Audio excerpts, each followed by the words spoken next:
Mic check one, testing 1, 2, 3.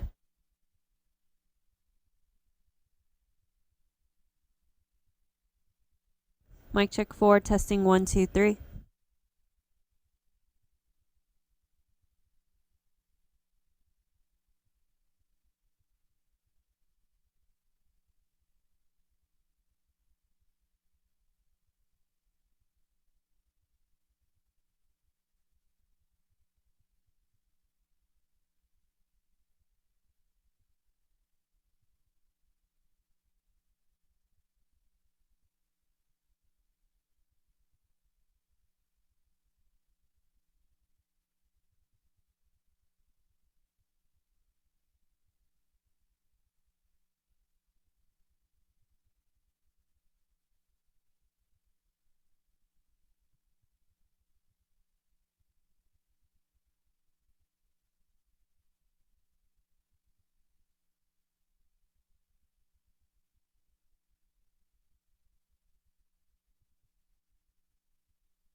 Mics are hot. Mics are hot.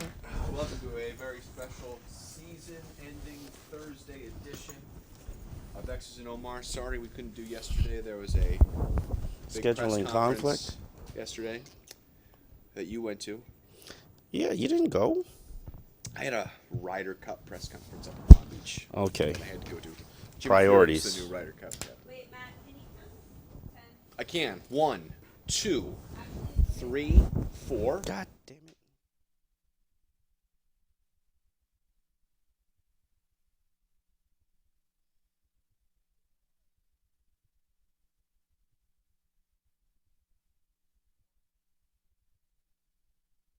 Three, 4, 5, 6, 7, 8, 9, 10. Keep counting. 11, 12. The light's on. There are 2 batteries in there. You want it louder? I can bring it up. How does she do? Oh, that's new. I never knew the level. Swap out the batteries. I mean, I could hear him, but it's kind of low.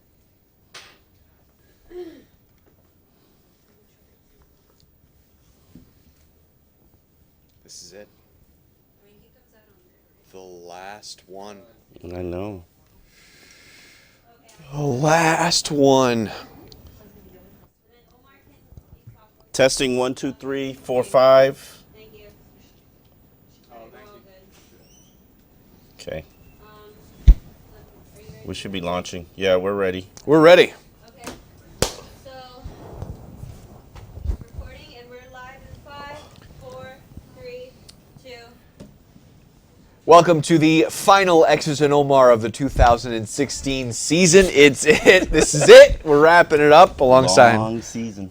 You know what? A long season, but in a good season in many ways for the Absolutely. Dolphins and for us. For us. For us. High five. Hey! All right. So we've got a lot, though, to break down here. We're going to talk about the Steelers' loss, and, of course, we're going to talk about the Dolphins' steps going forward. They've got a new defensive coordinator they're going to have to hire. But first off, let's talk about this Steelers' loss real quick. You know, the Dolphins seem to lose their way in the last 2 games of the season. Absolutely. And basically, Steelers did whatever they wanted in that 30-12 loss.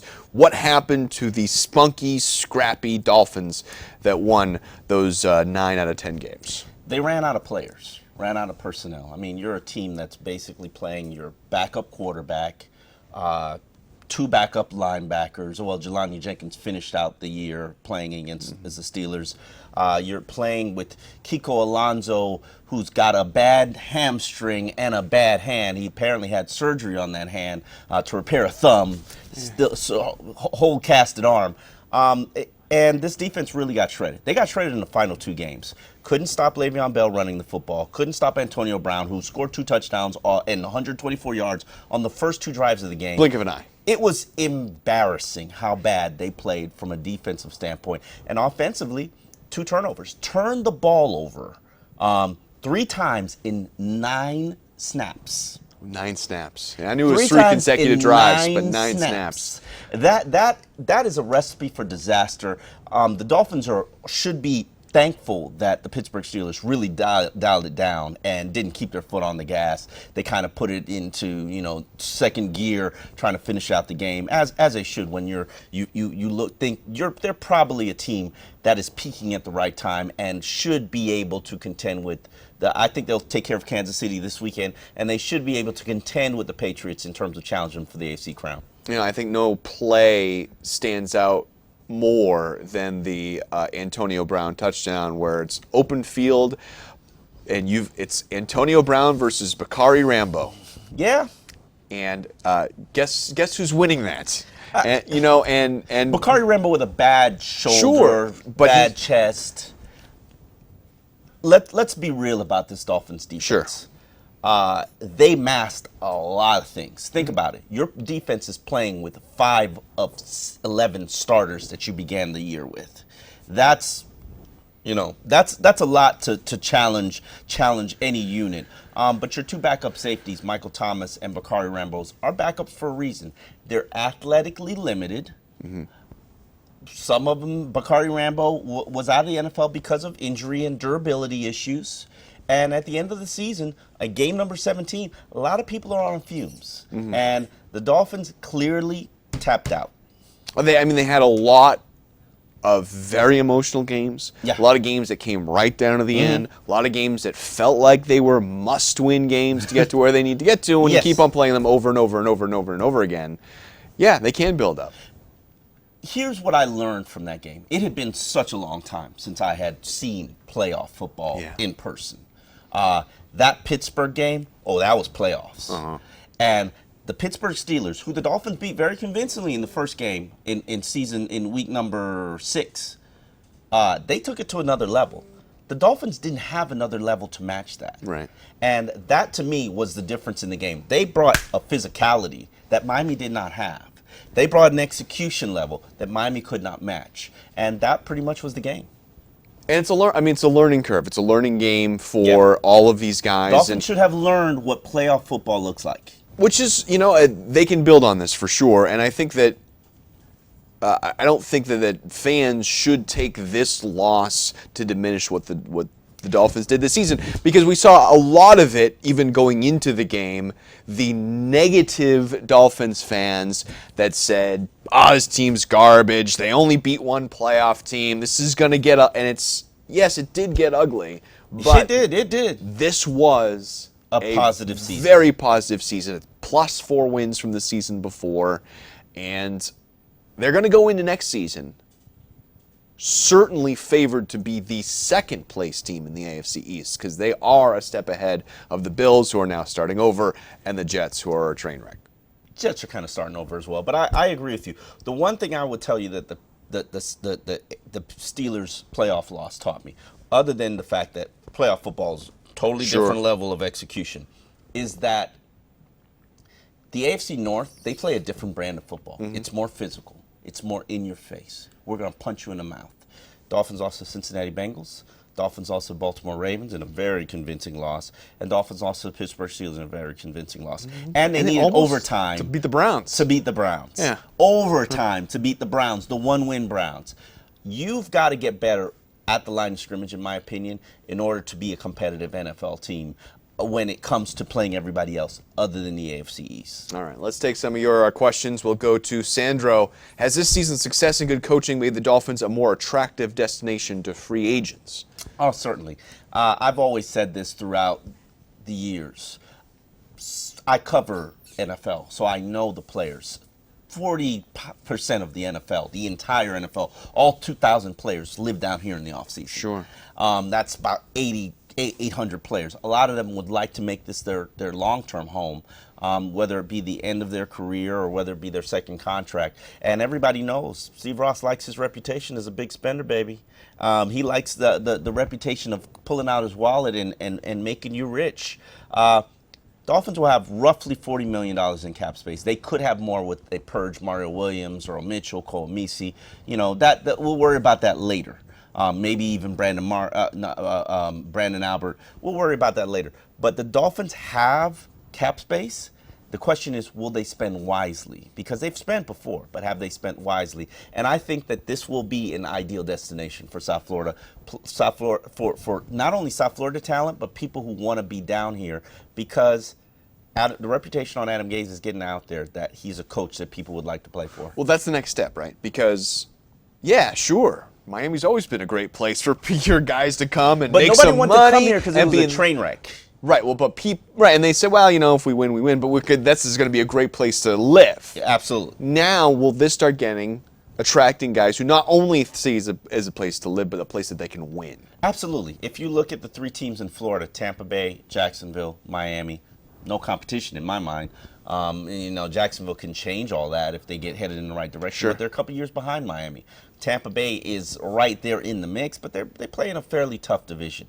Miami definitely plays in a tough division, but it's also the ideal destination for just about everybody. Sure, yeah. From a tax standpoint, from a location standpoint, weather standpoint, off-season training standpoint. So I think this will be a premier destination for South Florida, for talent alone. All right, let's take our next question. It comes from Daniel. If Ryan Tannehill, Issa Abdul-Qadir, Byron Maxwell, and Mike Pouncey were all healthy, do you think Miami had a shot at winning against Pittsburgh? Or was the linebacker and D-line play too poor? I think they probably would have had a shot. It probably would have been a closer game. You would have been more competitive compared to what you saw maybe earlier in the season when the Dolphins had all those players and they did beat Pittsburgh convincingly. But keep in mind, that game was at home. This was on the road in, what were we, in 6-degree wind chill weather? Two at the kickoff, yeah. Mike Pouncey was not going to help you in this game. He was going to help you, but he wasn't going to produce a win. Maybe throw Ryan Tannehill in that mix as well. He's going to help you, but he's not going to produce a win. I think Byron Maxwell probably could have helped you the most because you would have put him on Antonio Brown. Maybe you wouldn't have had 2 touchdowns scored. You probably would have just had 1. Yeah. So that could have helped you. I mean, ultimately the game came down to 1, you lost the game at the line of scrimmage. 2, you lost the game in 3 turnovers and 9 snaps. And even then, you probably still would have had a real close fourth quarter contest and been outmatched from a weapon standpoint. Sure. So they couldn't run the ball. That's the bottom line. That's very rushing true. yards. That was rough. All right, so big news coming up this week as we sort of feared, or it did happen. Vance Joseph has been hired as the new head coach of the Denver Broncos. That's not a surprise. Not a surprise to anyone here. It seemed like a surprise nationally. There's been lots of national stories written about how this is a questionable hire for Denver, but he is gone. I don't understand how it could have been a questionable hire. If you look at what Vance Joseph inherited, and remember, we thought this 2016 draft would be filled with defensive players. He got 2 players, and only one he could actually use, which was Xavier Howard. We was like, they need defensive ends, they need defensive tackles, they need linebackers, they need a cornerback, and he got a cornerback. Right. So give props to Vance Joseph from the standpoint, he was playing without Rashad Jones, Pro Bowl player, top 5 player in the Dolphins team. And replaced him with a guy that they picked up off the scrap heap. Yes. He was playing without Earl Mitchell for half the year. He was playing without Xavier Howard for half the year. He was playing without Cole Messi for all of the year. He was playing without finishing the season without Issa Abdul-Qadir in the final 3 games of the season. Playing with Mario Williams, who was an absolute free agent bust. Those are challenges. Those are challenges that I think would have tanked any defense. And while they did allow a franchise record 6,122 yards, right, they were an opportunistic defense, 25 turnovers this season. Who would have thought that, especially beginning of the year in week 4?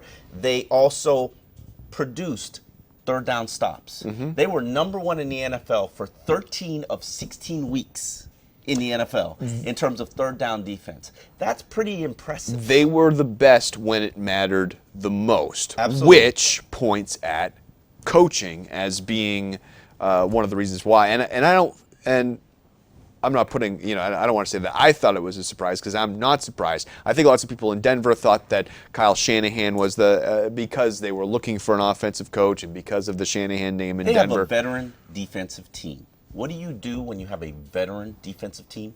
You hire a veteran coach. You hire a defensive coach, and you hire a guy who's relatable to his players, who can get them to buy in. That's Vance Joseph. And these guys loved, the defensive guys certainly loved playing for Vance Joseph. So, but real quick, looks like linebacker coach Matt Burke is going to get this thing. Yes, and to me that makes a little bit of sense from this standpoint. Talking to Adam Gase yesterday, he wants continuity. He wants this to be a Dolphins defense and to develop an identity of the Dolphins defense. Matt Burke comes with Vance Joseph from Cincinnati. They run sort of the same concepts, same philosophies. And even though his unit struggled this season, because these linebackers, they were trash. Let's be real about it. There was one good linebacker on the team, which was Kiko Alonso, who is a restricted free agent. He figured out a way to make it work with the Neville Hewitts, with the Spencer Singers, with Jelani Jenkins on one leg, Mike Hull. with Donald Butler as a starter, with Mike Hull starting a game for Kiko Alonso. I mean, keep in mind, all of those guys are undrafted talents. Undrafted. There's a reason that guys go undrafted. Sure. Not to say that they can't be good players, because Brant Brent Grimes is undrafted. Cameron Wake is undrafted. But it would be interesting to see what would happen if this team got an infusion of talent at the linebacker position. If you got somebody who's athletic enough, strong enough to shed a block and put him on the inside and move Kiko to the weak side, that would mean your Sam linebacker spot is your only weak link. And last I checked, Deion Jordan was a pretty decent Sam linebacker. Not to say that I'm counting on Deion Jordan, because I'm certainly not. Okay. No. Hey, you're the one who brought up his name. Yeah. But I will say this. I'm intrigued and curious to see what happens. But then again, you also got to get a new linebacker coach. Sure. So, And one more quick point on Burke. Okay. You know, Gase really, as the weeks go by, doesn't want to do much with the defense. Wants to let his DC just take care of things. Can Burke handle that? Has he been able? Has he shown the ability to be able to handle From what that? I hear of people inside the organization, Burke is Gase's closest confidant on the team.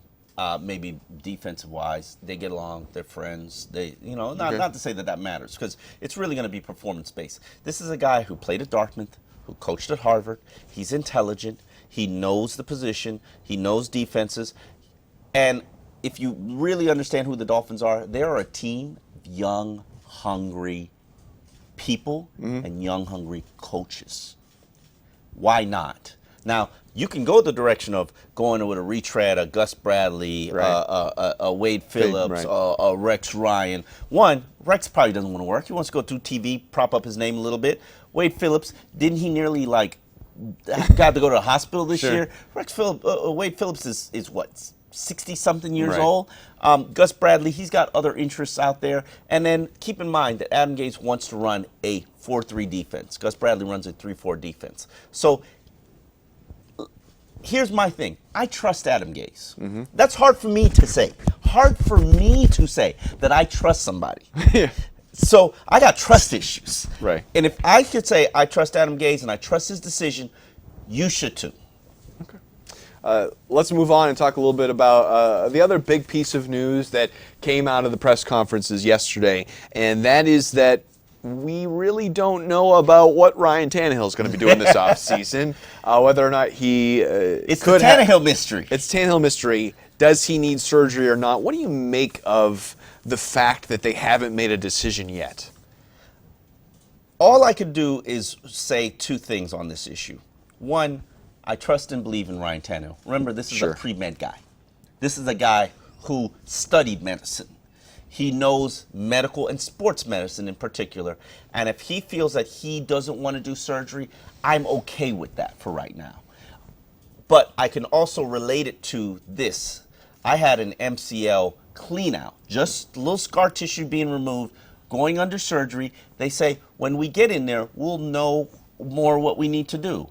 Well, it turns out I needed an entire MCL repair when they just thought you needed scar tissue. When they open up the knee, then they know, because they're looking at it, as opposed to an MRI. And I think when Ryan eventually goes and has surgery, and I think he will eventually have surgery, the fear is that they'll go in and they'll see the knee and they'll say, we need to repair this ACL. Right now, he's trying to strengthen the muscles around the ACL, strengthen the muscles around the knee, because what people don't realize is that a sprain, which I learned this year, a sprain of an ACL is a tear. Now, whether or not people can live with an ACL tear, the question is, can people play with an ACL tear? And Ryan is trying to play with an ACL sprain. Now, the MCL is a totally different thing. That probably needs to be repaired. And I think the fear is if they go in and repair the MCL, they will also want to repair the ACL. But he's in the best hands in the country. He wants to try to play or practice in April. I see no reason why he shouldn't be able to work and practice in April. And then if he needs to have it cleaned out at the end of OTAs, he's got 6 weeks to do it. 6 weeks before training camp. And even if we need to miss some of the exhibition season to give Ryan time, it's still time. But don't they run into the issue of if they wait till then to look into the knee, that now you've lost 2017 if it's something worse? True. That is true. But if you go in, have the surgery, decide that you need to repair the ACL, you've lost 2016 in general as Okay. well. Now, it is a 9 to 12 month rehab, but you will never be the same until 2 years later. The question is, how good can Ryan Tannehill be without his athleticism? Not very good. See, I agree with you. Yeah. I do agree with you. Well, I mean, he could be good, but not very good. With his athleticism, and I've said this for 5 years, make him Jake Plummer, make him a rollout quarterback, make him the 2016 version of the Jake Plummer, the athletic quarterback, that movement and fluidity and out the pocket and play action, and that worked. He excelled. If you lose that and you return him to the Ryan Tannehill he was in 2013, 2014, 2015, is that appealing to you? Is Not that to me, worth no. $18 million? No, to it's you? not. Okay. Well, Ryan's trying to make it to that next year's contract. I'm just saying. All right, let's. It's done. The season's over. What are your overall takeaways from this season? I think they made steps forward from an offensive standpoint. I think you saw 3 receivers emerge. They played very well together. Complementary football. Jarvis Landry, Kenny Stills, Devontae Parker. I think what you saw was a tailback in Jay Ajayi emerge, run for 1,200 rushing yards. Jay Ajayi named to the Pro Bowl. Congratulations to Jay Ajayi. Both of us have doubted you on this show. We have crow to eat. We have crow to eat because Jay Ajayi proved that he is a workhorse back. He proved that he is the best back in the NFL in terms of shedding contact, yards after the contact, and he proved that he is something that you can build on. And Dolphins fans need to continue to have hope that he can stay healthy and have a good 2017 season. You've taken steps in the right direction. You need to fortify that offensive line. You need to find yourself an all-purpose tight end who can actually be an impact player. Martellus Bennett. I'm not sure Jordan Cameron, Deion Sims can do it as a primary guy, but hey, who knows? Maybe Adam Gase can help them get to the next step. This offense needs a lot of work because they statistically were not very good, but they were efficient. Statistically not good, but efficient. I would like them to be efficient and statistically good. Sure. All right, let's take some more of your questions. Tony asks, will Kenny Stills be playing for another team next year? Whew, that's a tough one because the question on Kenny Stills is not about how much are you going to pay Kenny Stills. It's how much are you going to allocate to the wide receiver position. I know Kenny Stills is leader in the touchdowns category in 9 touchdowns, but is he your most important receiver? No. Is he your second most important receiver? No. So your number 3, how much money are you going to commit to your number 3?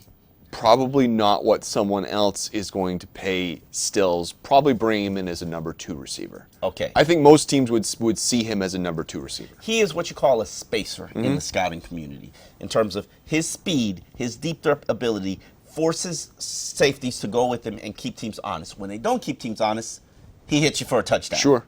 Because he's got one-on-one coverage. I think Kenny Stills is a very good player. How much would I commit to him? Probably something in the realm of $5 to $6 million a year over a 4-year contract.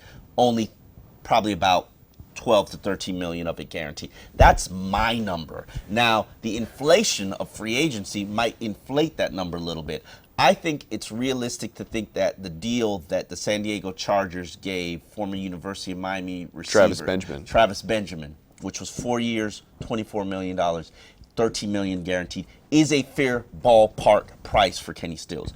I make that honest and respectable offer.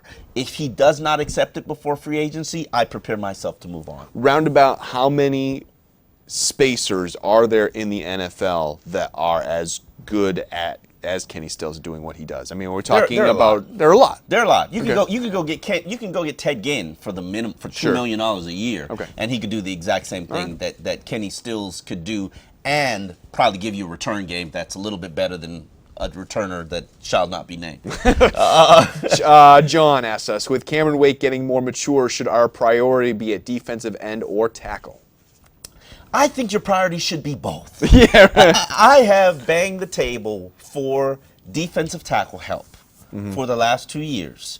You have they have progressively. Remember, when they signed Ndamukong Suh, their theory was, oh, he's going to help us stop the run. Because remember, in the second half of the 2014 season, I called it the mile-high drop where it began against Denver. They couldn't stop anybody running.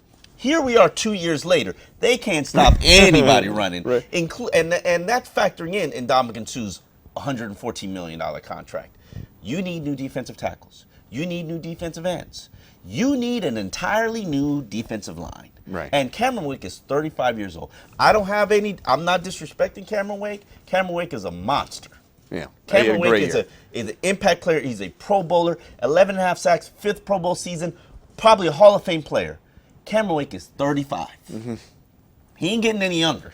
No, and he still has a role in this team, but it's not as the only playing the majority of snaps at defensive end. So I agree with you. All right, let's move on and play one more game of true and false to end the 2016 season. Let's wrap it up with a good number of your true and false questions. So let's try to run through these as quick as possible. Carlos, true or false, a healthy Mike Pouncey might be the most important addition the Dolphins could have in 2017? True. I'm a Mike Pouncey fan. Yes. I'm a Unicorn fan. 10-1 record since 2014 with the Unicorns. If you don't know who the Unicorns are, they're Mike Pouncey, Jawan James, Brandon Albert. 10-1. You saw the rushing, 156 rushing yards per game. You saw the quarterback rating, clean pocket. I'm a big believer. Mike Pouncey, healthy, makes this a dynamic team. All right, true or false from Luke? The sports science analytics of the Dolphins made zero impact on the 2016 season. I definitely disagree with that. Yeah. From the standpoint, they now have a heart rate. Players have a heart rate number that they practiced all season, and they have their heart rate number. At the end of practice, they get a report on what their heart rate was. That tells you how hard you worked. They do these things in Orange Theory. Yeah. Now they've incorporated them to the NFL. Props to them. And to his credit, Steve Ross is a pioneer in the sports science department. He has put his money behind where his desire is to win. And nutrition department is different. Sports science department is different. Analytic department is different. And that takes a lot of money and a lot of resources. Mike Tannenbaum's heading in it all, but Steve Ross, the money man, is backing it. And I think that the sports science department has helped them get to the point where they can get to 10 wins and reach the playoffs. You know what's interesting? I'm just going to throw this in there because it bothered me a little bit. Why? Okay, sports science department, you've put all this work into all this sort of things, but we're not going to put any work at all into figuring out the highest performance to play when it's 2 degrees out. We're going to treat the fact that it's absolutely freezing outside and just pretend like it doesn't exist. You cannot tell me that those defenders out there on those first drive did not look frozen in their tracks, like they could not move. It's part of the elements of football. Okay. You play out in the conditions. Well, so is working hard in practice, but we're going to have heart monitors on to figure out the science of that, but we're not going to figure out the science. They have heated seats on the bench. I'm just saying. I hear where you're going, but I will say this. How could they have played any different in the cold? You wanted them to uproot themselves and go practice in the cold all week? I don't know. All I'm just saying is I think it deserved more of a look at than we are all just going to play. They're going to play in the cold. We're going to practice with our shirts off. We're going to go out there and warm up with our shirts off. Yeah, I saw you. You see the way they come in after that. All right, next true or false comes from Coach Ray. True or false, Stephen Ross's optimism shows he doesn't understand anything about football. I think Stephen Ross has learned just as much about football within the last 7 years that he's been owner, or 8 years as he's been owner, as any Dolphin fan out there. Stephen Ross not only writes the checks, but people are accountable to him. People have to answer to him. He talks to them after practice. He talks to them about their decisions. And he's got a first-row seat. So he's learned a lot about hiring from his failures. He's learned a lot about coaching from his team's failures. He's learned a lot about management and execution from the organization's failures. I think Steve Ross, you're just seeing him hit his prime. Yeah, I mean, I think that's false. You're not going to get a lot of hate from Stephen Ross on this show. Michael, true or false, the trio of Tannenbaum, Greer, and Gase are finally the right choice for this franchise? Ooh. Looping all three of them together. I can't say true. And here's the reason why I can't say true. I only had one little dose of adversity. You never find out what an organization is like until they face adversity and until people start divisions begins and blame shifting begins and finger pointing begins. This show is not as successful because Matt Lincoln is an egomaniac. Think about what happened. Think about the demise of the 49ers. That didn't happen overnight. Right. It's slowly progressed and built. And right now, I'm interested to see if Chris Greer runs the draft, leads the offseason movements when it comes to young player acquisitions. I understand Mike Tannenbaum's role. He's the deal maker. He's the wheeler and dealer. He's the shaker. He's the trade guy. But Chris Greer is the talent evaluation guy. He's the football guy. And I need to see that he is in position to pick the talent and to see that he has the power and authority to make those selections. Yeah, I mean, really the work is just beginning. This is a good year, but the work's just beginning. Absolutely. From Mike, true or false, Dolphins are a few off-season pieces away from making a deep playoff run. Oh, false. I don't see the Dolphins making a deep playoff run until Tom Brady decides to hang them up. I have no idea when that's going to come, maybe in the next 3 years. Let's not pretend like Tom Brady is not the king. And he's the son of Jesus. Like he's blessed and gifted and everything until he takes a hit that shows me that he's human. Yeah. I have a hard time believing that the Dolphins are going to be playing for anything but the AFC wildcard spot till he retires.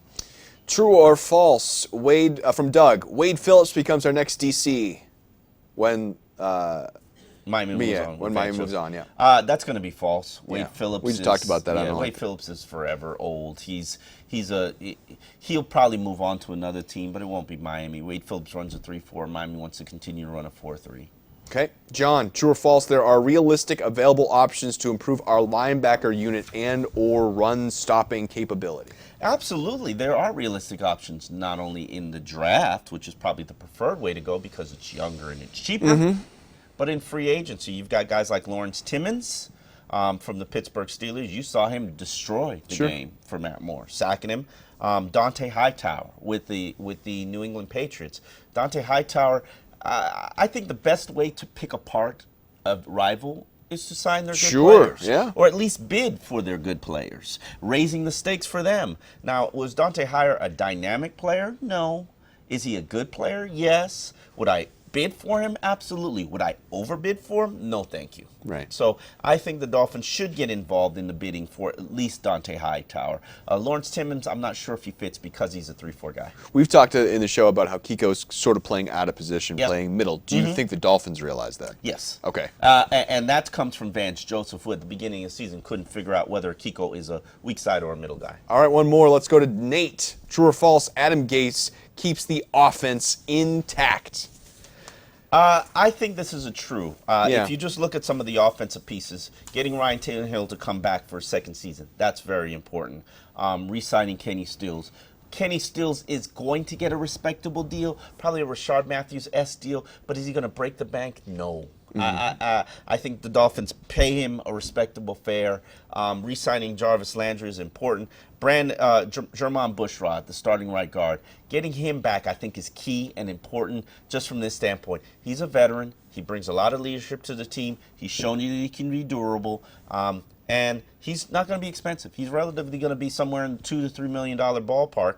And to me, Brandon Albert, keeping Brandon Albert for $8.9 million, it makes a lot of sense because I've seen this offensive line be a disaster throughout the years. We saw them struggle early in the season. Why give yourself those problems? One quick question about that. If they decide to move on from Albert, is it time to move Tunsil over, and can he handle it? They will move Tunsil over eventually, whether it be this season or next. Can he handle it? The one sack that he gave up this season was at left tackle. I think he's a good pass blocker from a left tackle standpoint, but I'm not sure he's a good run blocker. All right, that's it. If you've been sending us some questions, keep on sending to us. We'll hit you up on X's and Omar Overtime coming up next.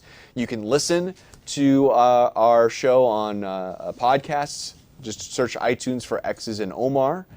And thank you for being a part of this show. We can't do this show without you, and we appreciate all your tweets and all your kind words. I've received a lot more this year than I have in the past. So thank you for enjoying our show, and thank you for rocking it with us. Absolutely. All Always a pleasure. We'll see you when we see you.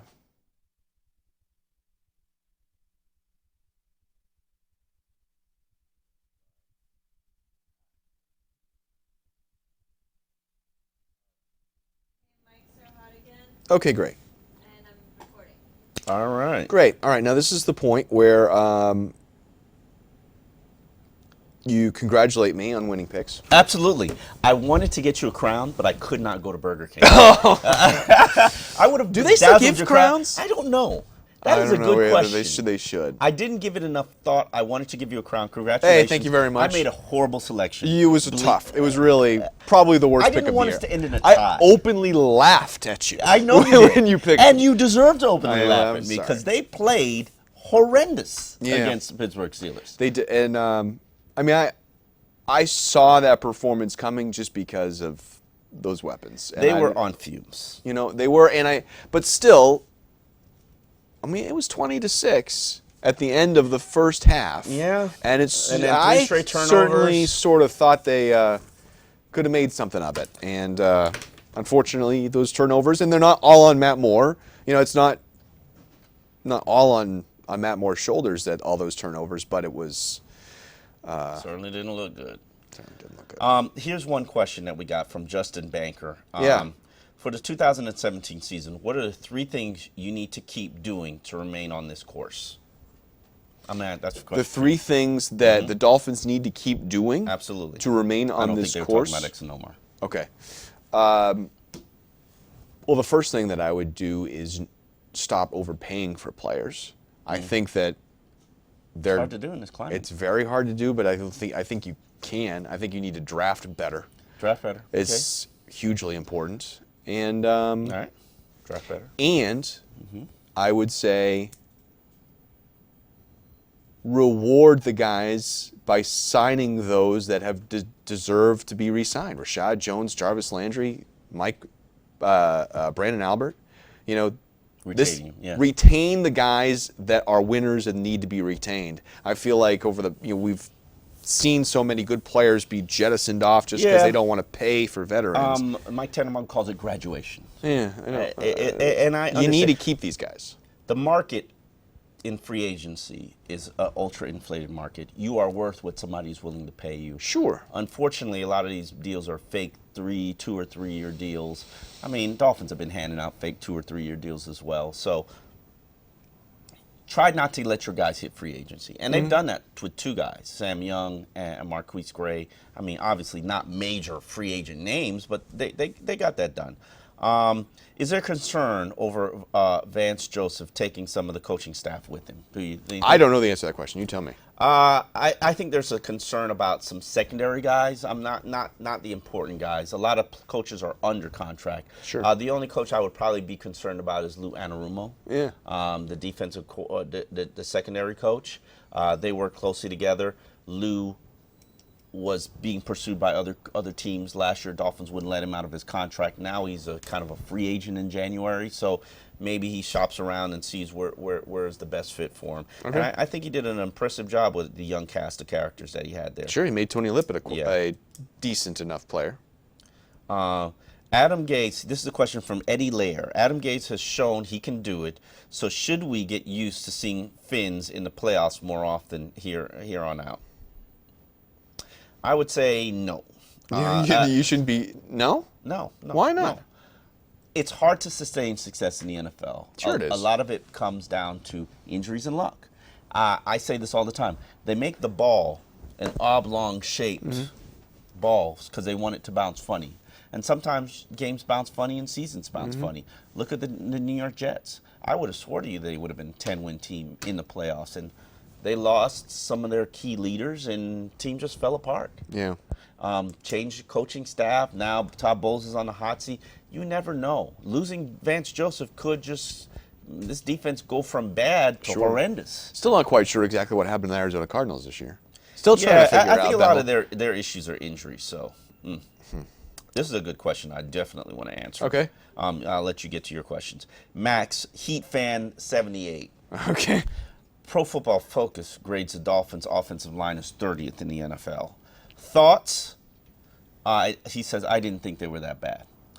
I think that Pro Football Focus is the number one fraudulent entity in all of sports. Okay. Wow. And I wish that they had competition because I think that they're unqualified to do what they do and rank players. The only value that I see in Pro Football Focus is the stats that they keep in terms of yards after catch, broken tackles, drop passes. The rankings, straight bullshit. All right. And from this standpoint, people were looking at those stats as like the authoritative stats, and including media members like myself. I used to do it. And then executives in the league were like, yo, you need to slow down with that because it's not accurate.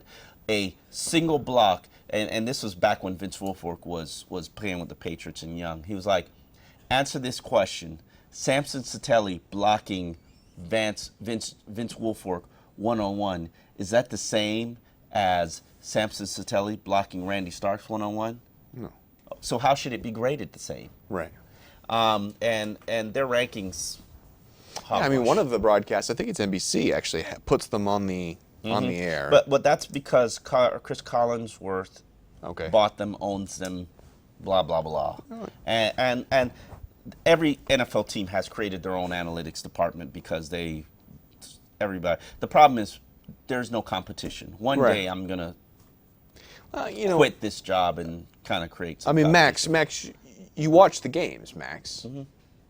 Use your own eyes, and you can judge them. You don't need some, website telling you they ranked 30th. And I remember when Richie Incognito, who is now a 4-time Pro Bowler, Yeah. Pro Football Focus had him rated one of the worst guards in the NFL the year he made the Pro Bowl with the Dolphins. That's There you go. And Dolphin fans weren't voting for Richie Incognito. Right. It was his peers Right. and opposing coaches. All you need to know, was the Dolphins' offensive line good when they had Mike Pouncey? They were good. Very good. Mm-hmm. Were they good the rest of the season? Probably not. Were they 30th in the NFL? Like, come on. Seriously? Really? The quarterback was barely sacked, no matter which one you chose. J.J. ran for 1,200 yards in, what was it, really pretty much the equivalent of 14 games? Doesn't make sense to me. All right, lots of questions about what the Dolphins need to do, what they should focus on going forward. Let's fire so away. they're all over the place, but let's take Matt's. Do Finns next season keep Kiko inside and draft an outside linebacker, or move him outside and draft an inside linebacker? My prayers are that they draft an inside linebacker, trade for an inside linebacker, sign an inside linebacker, and move Kiko Alonso to the weak side spot. He'll play just as much. Kiko's specialty is coverage. Right. Weak side guy, coverage guy. Andrew, more important, run-stuffing defensive tackle, edge-seeking defensive end, or starting inside linebacker for the front seven? Edge, defensive end, from this standpoint, he plays more snaps. A run-stuffing defensive tackle probably plays 25 snaps a game. You want a guy who's going to play at least 40 snaps. Will the Dolphins get, from Doug, I don't know. Will the Dolphins' defense get better or worse if that's possible without VJ? I think they should get better because they will get an infusion of talent, which is absolutely necessary. You're talking about a team that finished on fumes at linebacker, finished on fumes at safety, finished on fumes at defensive line. I mean, they had nothing left. Here's one from Sandal David. Who has the final say on who drafts? Gaze, Tannenbaum, and Greer. Supposedly, Chris Greer has the final say on the draft. Mike Tannenbaum has a final say on the entire roster. Adam Gase has a final say on who makes the team. That's how it's really broken down. But truth be told, Mike Tannenbaum's calling the shots. So, I mean, obviously, all three of them are working on a concert. board, picking on it, and then They have to come in unison. They Right. say they have to come in unison Okay. on a decision. we're being told to wrap it up. So let's just do one more, All right? because I know you really haven't started taking a look at the college players. But Dolphin Spence 99 wants to know: are there any at this point right now that you're looking at and saying that would be a good guy for the Dolphins? O.J. Howard from Alabama, would he be someone that you'd be interested in towards the end of the first round? I don't know because I Okay. have not looked at the college film. I think I've looked at just a couple of quarterbacks because when we were 1-4, I was like, gotta start looking at quarterbacks. So yeah, I like the Mitch Trubinsky kid from UNC. Right. There's a Vanderbilt linebacker that has caught my interest. I like a lot of the Hurricanes players. Because you watched a lot of them, right? Yeah, I like the tight end. Yeah. I like the cornerback. I like a lot of the Hurricane players. And I think Miami needs to, the Dolphins needs to get back to adding former University of Miami players to the fold. That will give them a speed element. That will give them a hometown flavor. I mean, we had that year where where the Dolphins drafted all those University of Florida players. Well, it's time to start drafting some University of Miami players. I know Gerard Davis is a linebacker from Florida who's possibly in the conversation I of the haven't first seen round. him. I think the number one pick that the Dolphins should use should be on a linebacker, on an inside linebacker. And here's the reason why. Ryan Shazier, back when he was coming out in Pittsburgh, I was kind of hot and cold on the guy. I didn't really think I saw enough from him at Ohio State to say, oh, he's an absolute first-round pick. But at 22, which is where the Dolphins will be selecting, it's a good range to get the best linebacker that the draft has to offer. Sure, and just a couple of them. Mosley, the kid for the Ravens, C.J. Mosley, kind of yeah. went in the same range. I The think Jets you need guy. the absolute best linebacker that the draft has to offer. You might not get it because that guy is probably going to go in the top 10 from what I hear. The Alabama guy, yeah. Alabama kid. And I'm on Nick Saban prospects. I'm like, they're kind of overcoached. Well, some of them are great, and some of them Yeah, are just. they're about you're right. as coached as they're gonna get, and what you see is what you're gonna get, and that's a good thing, but it also would be a bad thing. I would rather select a Nick Saban player in the 20s or 15s and below, as opposed to the top 15 player. Just look at his top 15 picks. They've kind of been. All right, that's going to do it for us. Well, we're going to do some kind of draft show, right? Yeah, we're absolutely. We'll do some kind of draft show. We'll be back again. We'll be back. But again, thanks for watching, and we appreciate all you. So we'll see you when we see you.